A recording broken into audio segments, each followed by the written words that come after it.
Pemirsa, Kejaksaan Agung atau Kejagung telah menetapkan suami dari artis Sandra Dewi, Harvey Mois, sebagai tersangka pada Rabu 27 Maret 2024 malam.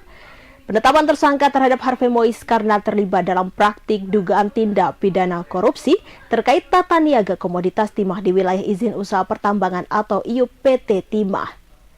Dirdik Jampitsus Kejaksaan Agung Kuntadi mengatakan, pihaknya telah menemukan cukup alat bukti untuk menaikkan status Harvey Mois dari saksi menjadi tersangka. Kuntadi mengungkapkan bahwa tersangka Harvey merupakan pemegang saham PT RBT. Ia lantas membeberkan peran Harvey dalam kasus dugaan korupsi di PT Timah, yakni mengkoordinir atau koordinator sejumlah perusahaan pertambangan timah liar di Bangka Belitung. Adapun perusahaan yang melakukan penambangan timah secara liar di wilayah IUP PT Timah adalah PT SIP, CVVIP, PT SBS, dan PT TIN. Kuntadi mengungkapkan kegiatan penambangan timah secara liar ini dilakukan dengan modus melakukan kegiatan sewa menyewa peralatan dan processing peleburan timah. Namun sebelum itu dilakukan, Harvey sudah terlebih dahulu berkoordinasi dengan petinggi PT Timah sebagai pemilik izin usaha pertambangan atau IUP. Petinggi yang dimaksud adalah M. Riza Palevi Taubrani selaku mantan Direktur Utama PT Timah yang juga sudah ditetapkan menjadi tersangka. Setelah penambangan liar dilakukan, Harvey meminta perusahaan-perusahaan tersebut untuk menyisihkan sebagian keuntungannya. Kemudian keuntungan yang telah disisihkan itu dialirkan ke Corporate Social Responsibility yang belakangan manajernya bernama Helena Lim yang juga ditetapkan menjadi tersangka dalam kasus ini. Setelah ditetapkan sebagai tersangka, tim penyidik Kejagung langsung menahan Harvey Mois selama 20 hari ke depan untuk kepentingan penyidikan.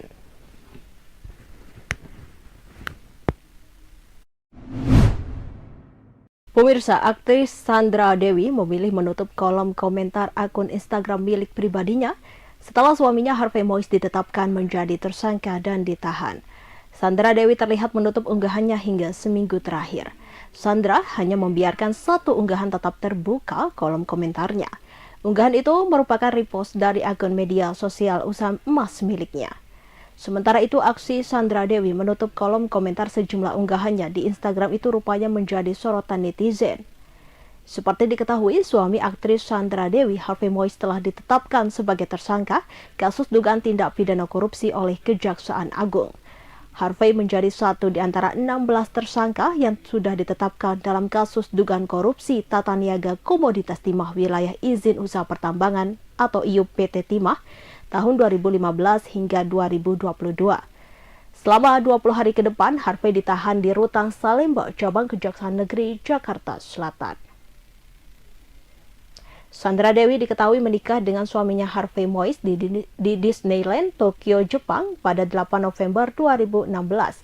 Sering disebut sebagai pasangan yang sempurna, Sandra pernah mengungkap pesan dari suaminya tentang kebahagiaan.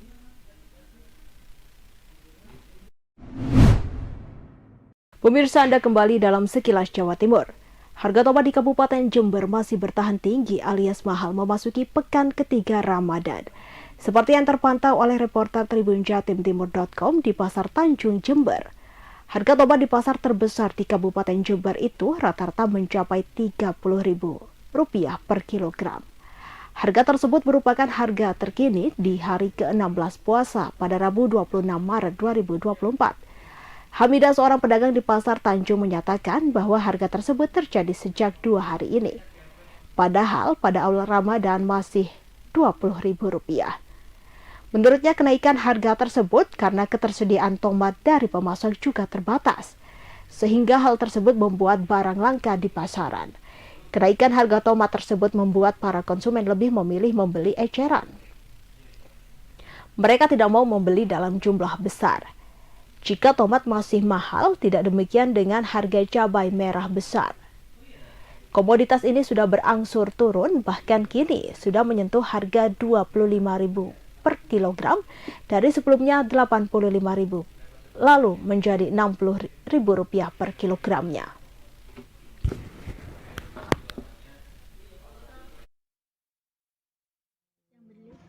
Ini berarti 37 satu segini. Iya.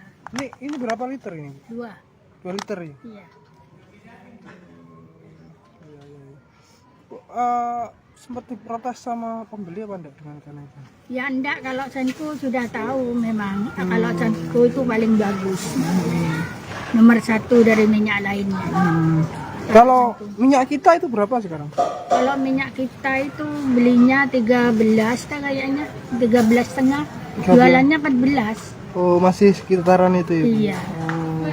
Itu nggak naik tuh? Udah ada naik tetap itu. Itu yang 1 liter? Iya.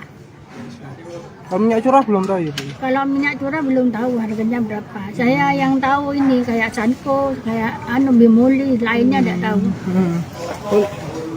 Untuk yang minyak curah nggak tahu. Iya. Selain harga minyak, apalagi bahan pokok yang naik? Ya kayak bawang putih itu tetap harganya 40, merah juga 35. 35 ya. Iya. Sejak kemarin-kemarin. Tomat. Tomat berapa sih? Iya 30. Oh 30 sekarang. Oh, awalnya berapa? Awalnya cuman paling mahal ya 20.000 jualnya. Sekarang 30.000. Iya. Barangnya itu gampang apa enggak itu Bu? Angel, makanya rusak, banyak yang rusak. Oh, stok barangnya juga sulit ya. Untuk saat ini enak apa enggak dapatnya dari Bang Pulau? Ya itu sekarang itu agak sulit. Agak langka ya. Pembelinya itu ya biasanya 1 kilo sekarang 1/4. Berarti kalau 1 biji itu berapa Bu? 1.000 lebih. Oh 1.000 ya? Hampir 2.000. Oh gitu ya, 1 iya, biji kalau itu. besar. Ya sejak kapan kalau kenaikan tomat itu? Ya hujan-hujanan itu. Sejak hujan ya. Pokoknya semenjak sebelum puasa itu naik terus itu. Naik, mulai belum puasa itu memang naik. Kalau harga normalnya berapa Bu? Ya paling enggak 2.000. 2.000 umumnya ya? Iya, dulunya 2.000, 3.000, 5.000. Sekilonya. Paling mahal tuh 10. Sekilonya ya? Sekarang lo sampai 30. 30.000. Ini 30 ngecer. Iya, pengecer. Itu Kalau oke, Bang. belikan langgan ya paling jual 5. Seadil 2.000 tak cukup. Iya, iya. Cukup. 26, ambilannya 26. Sampean ngambilnya 26. Nah, gitu. Jualnya 30 dari Iya, 30. kepada pembeli. Kalau 30 Kalau ngambil untung 2.000, buat apa? Nggak cukup beli beras 80.000. siap. Oke.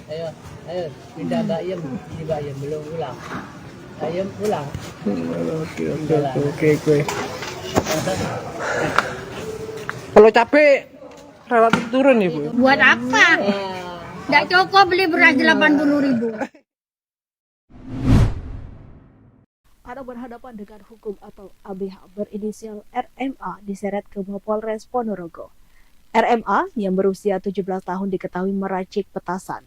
Kapolsek Sampit AKP Baderi Selasa 26 Maret 2024 mengatakan terdengar suara dentuman di sekitar rumah pelaku yang berada di Kecamatan Sampit. Suara dentuman itu terdengar sebanyak 2 kali. Berdasarkan laporan masyarakat, suara dentuman itu cukup keras. Dari laporan tersebut kemudian pihak kepolisian bergerak menuju lokasi. Pihak kepolisian mencoba mencari titik dentuman yang dimaksud. Ternyata ada di sekitar rumah pelaku dan ditemukan bekas ledakan. Pelaku saat ditangkap di rumahnya pun tak bisa berkutik, lantaran di rumah pelaku ditemukan berbagai macam barang bukti petasan. AKP Baderi menghimbau kepada orang tua untuk tetap waspada jika anaknya bermain petasan.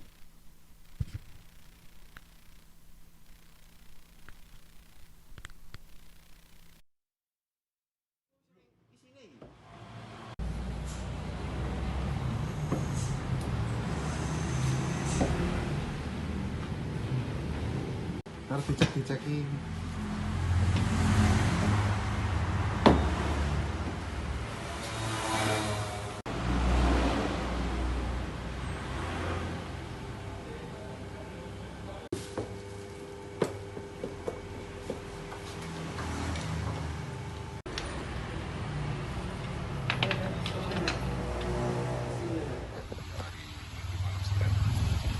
Sampit berhasil mengamankan tersangka, barang bukti juga bahan peledak atau petasan. Ini seperti apa kan pengungkapannya ya?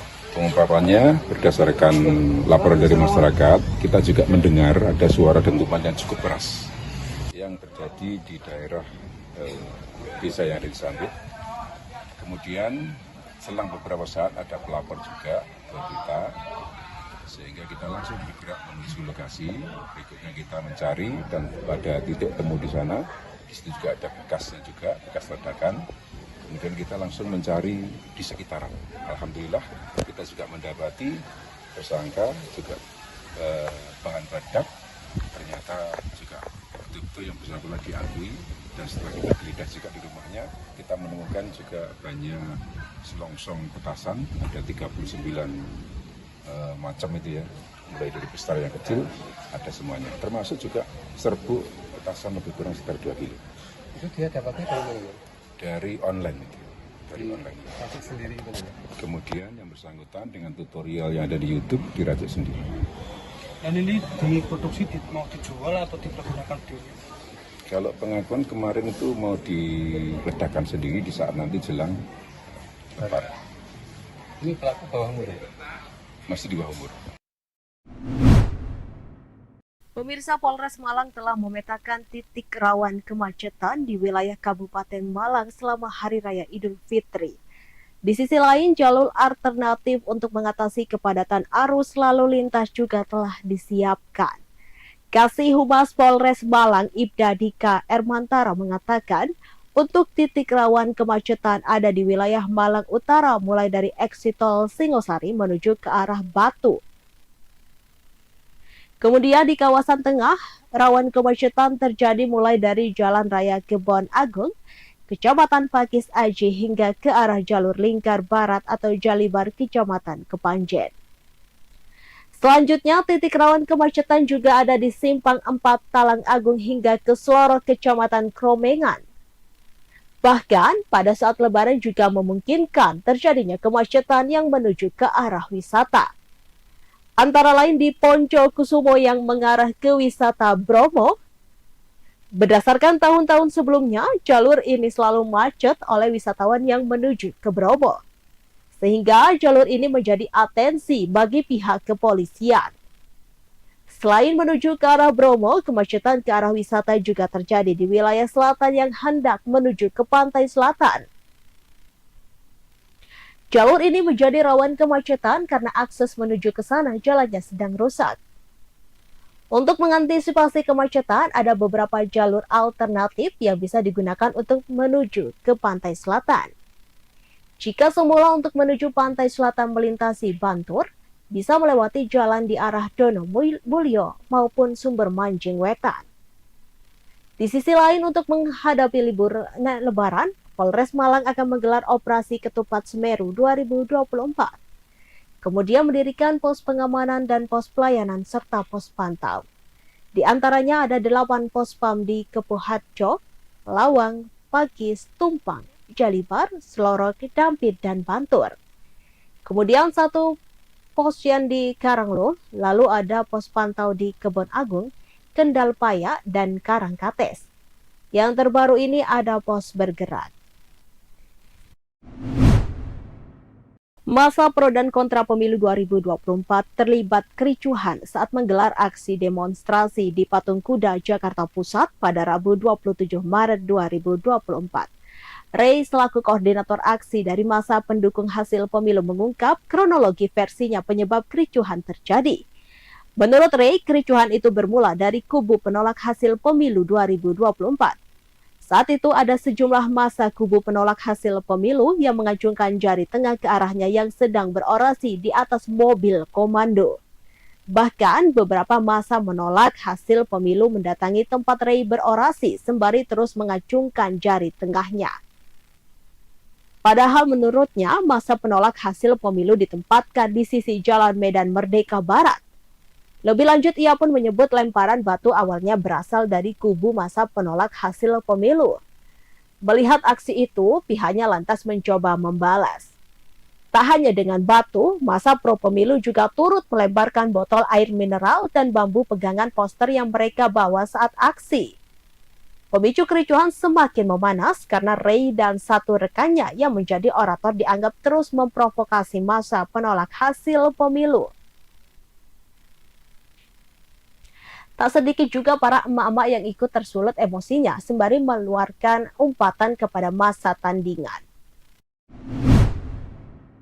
Pemirsa, Dewan Perwakilan Rakyat atau DPR mengesahkan rancangan undang-undang tentang perubahan kedua atas Undang-Undang Nomor 6 Tahun 2014 tentang Desa dalam rapat paripurna Kamis 28 Maret 2024. Salah satu poin krusial dalam RUU ini adalah perpanjangan masa jabatan kepala desa menjadi 8 tahun dan maksimal 2 periode. Pimpinan rapat paripurna Ketua DPR Puan Maharani menanyakan kepada seluruh anggota Dewan apakah menyetujui RUU itu disahkan sebagai undang-undang. Dan anggota Dewan yang hadir menyetujuinya, dilanjutkan ketukan palu Puan tanda persetujuan.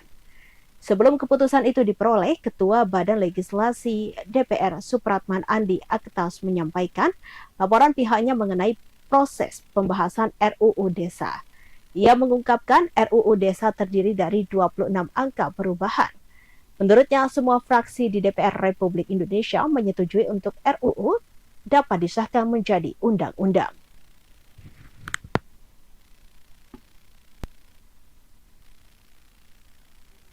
Tentang desa dapat disetujui untuk disahkan menjadi undang-undang. Setuju ya?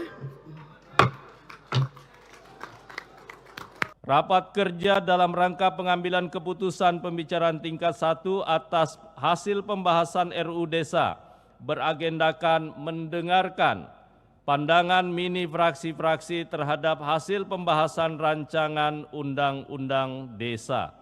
Dari 9 fraksi yang ada di Dewan Perwakilan Rakyat Republik Indonesia menyetujui secara bulat agar rancangan Undang-Undang Desa bisa dibawa ke dalam tahap pembicaraan tingkat 2 dalam rapat paripurna DPR untuk ditetapkan dan disetujui menjadi undang-undang. Demikian laporan pembicaraan tingkat 1 RUU Desa. Selanjutnya perkenalkan kami menyerahkan rancangan Undang-Undang tentang perubahan kedua atas Undang-Undang Nomor 6 Tahun 2014 tentang Desa untuk mendapatkan persetujuan rapat paripurna DPR RI yang terhormat ini. Sebelum mengakhiri laporan ini, izinkan kami menyampaikan terima kasih kepada semua anggota Badan Legislasi yang telah bekerja keras untuk menyelesaikan pembahasan rancangan Undang-Undang Desa. Terima kasih juga kami sampaikan kepada pihak yang telah memberikan perhatian dan dukungan kepada Badan Legislasi, baik dari tim pemerintah dalam hal ini Kementerian Dalam Negeri, dan kementerian-kementerian yang ditugaskan dalam pembahasan RUU Desa sebagaimana yang tercantum dalam surat Presiden, pimpinan DPR, anggota DPR, fraksi, sekretariat dan tenaga ahli Badan Legislasi, perancang perundang-undangan dan analisis legislatif dari Badan Keahlian Setjen DPR RI sehingga RUU Desa dapat diselesaikan. Demikian, terima kasih. Wabillahi taufiq wal hidayah. Wassalamualaikum warahmatullahi wabarakatuh.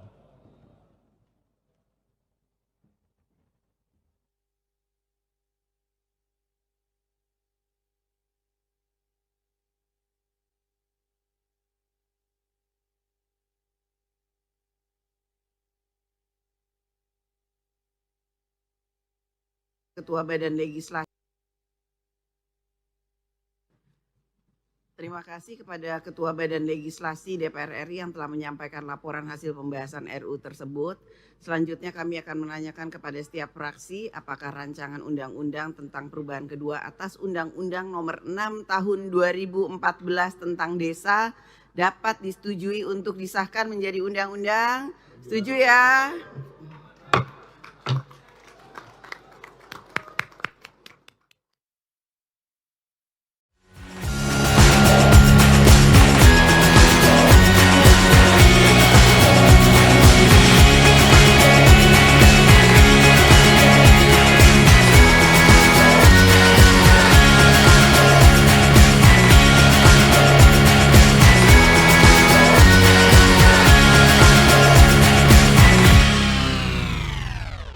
Download Tribun X sekarang, menghadirkan lokal menjadi Indonesia.